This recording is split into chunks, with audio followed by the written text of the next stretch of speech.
Ipinamalas niya sa mga laro noon, walang nag-akalang dadapuan si Bobby ng isang matinding karamdaman. 2008 ang ma-diagnose siya na mayroong laryngeal cancer o cancer sa vocal cords. 5 taon niyang nilabanan ng sakit, pero nito lang Marso 30, sumakabilang buhay na ang basketball legend. Yung last thing na nakita ko sa kanya, yung pagtaas ng mata niya at pagsara ng mata niya. Ganun lang kasimple. It was almost a submission na, here I am, Lord. Take me. Wala na, tapos na.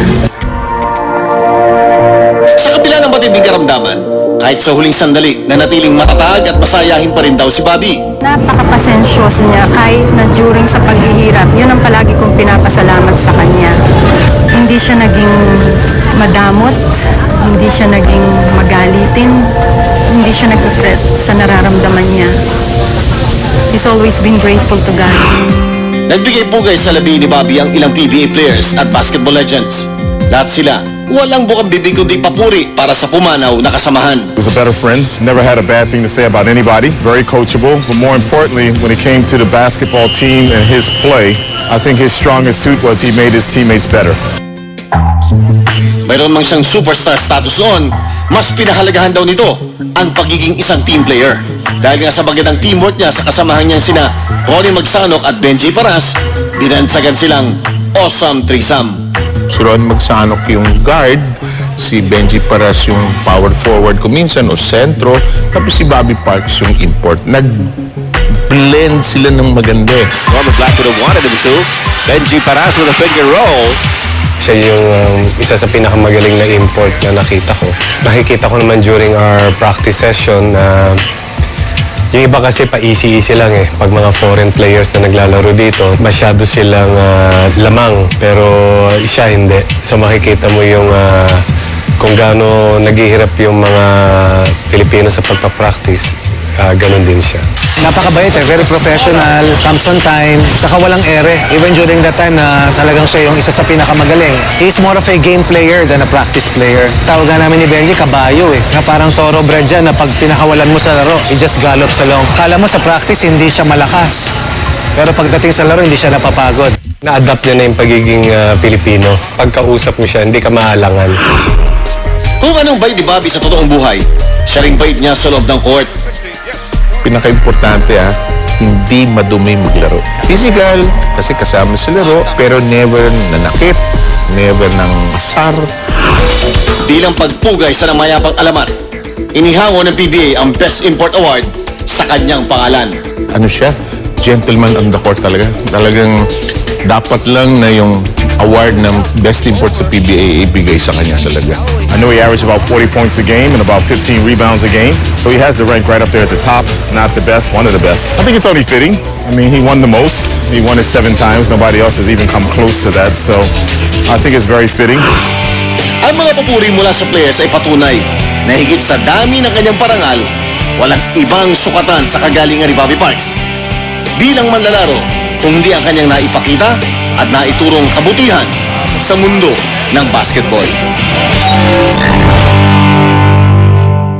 Ano yung major lessons? Is that major thing that he actually taught you? One thing po yung stand out po yung turn every negative thing into a positive po. So kahit ano pong negative na situation, no matter ano po yung itsura niya sa labas po, there's always something positive po na mga... Because family and everything are come. Because if you go ahead and create a career, get your education, you can better take care of your family when you're older. He's been taught that and I trust him on that he's gonna do that.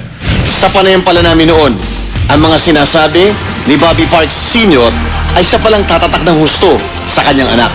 From yung time na nag-usap tayo, siguro barely a year ago, how far have you gone as far as yung iyong basketball journey is concerned?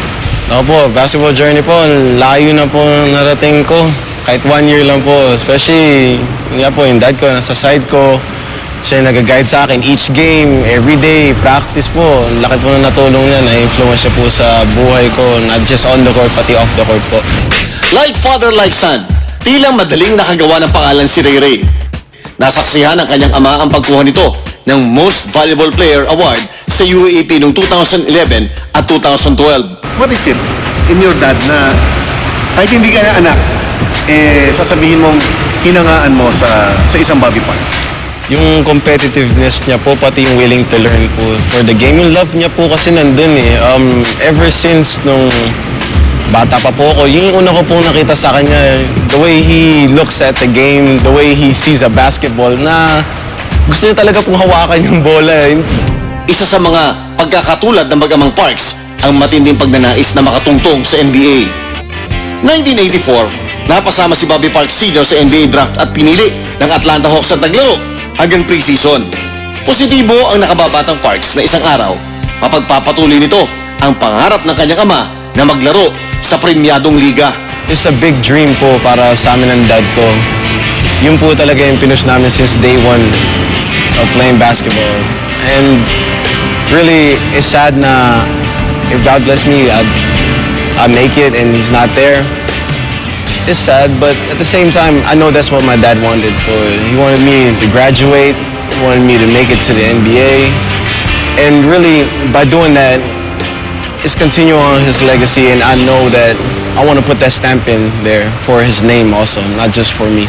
Pero kung akala nyo na isang santo si Bobby Parks Sr. sa court, nagkakamali kayo dahil ibinuking sa akin ni Ray Ray ang kaunting gulang na natutunan niya sa kanyang ama. Your dad even taught you how to retaliate with class. Opo. Di ba? Kwento mo kung ano ginagawa. Ay, secret na booking na po ah. Hindi, ang sikreto ni Bobby Parks. Nasahod po or na-hurt. Kunyari, nasiko, Stephen Siko. Siyempre, nasaktan naman din po siya. So, magsasave po siya ng 1 foul. Bibigyan niya po ng hard foul. Pero, tutulungan niya po, taas niya po. Okay ka lang. Tapos tutulungan niya po tumayo. Para maging okay naman, para hindi sadya naman, di ba? May kaunting gulang man, ang ipinakitang mabuting pag-uugali sa kanyang mga kasamahan at nakasalumuha sa loob at labas ng court, itinuturing pa rin si Bobby Parks Sr. na the true gentleman of Philippine basketball. Pero para kay Ray Ray, ang totoong aral na iniwan ng kanyang ama ay wala sa basketball.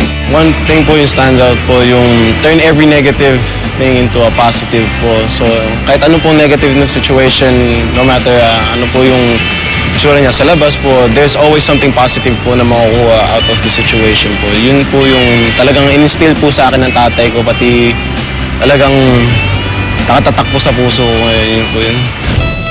Para sa amin dito sa Sports Pilipinas, wala na sigurong papalit sa kanyang pwesto bilang pinakamahusay na import na naglaro sa kasaysayan ng PBA.